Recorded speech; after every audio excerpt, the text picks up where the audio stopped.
بسم الله الرحمن الرحيم إذا السماء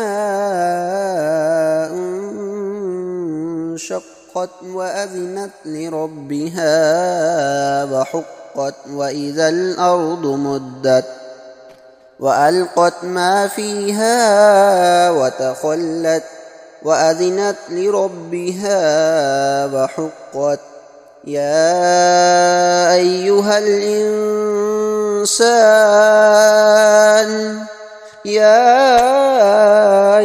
الإنسان إنك كادح إلى ربك كدحا فملاقيه فأما من أوتي كتابه بيمينه فسوف يحاسب حسابا يسيرا وينقلب إلى أهله مسرورا وأما من أوتي كتابه وراء ظهره فسوف يدعو ثبورا ويصلى سعيرا إنه كان في أهله مسرورا إنه ظن أن لن يحور بلى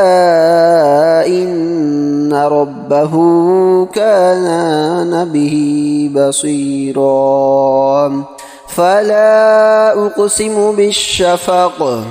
والليل وما وسق والقمر إذا اتسق لتركبن طبقا عن طبق فما لهم لا يؤمنون وإذا قرئ عليهم القرآن لا يسجدون بل الذين كفروا يكذبون والله أعلم بما يوعون فبشرهم بعذاب أليم إلا الذين آمنوا وعملوا الصالحات لهم أجر غير ممنون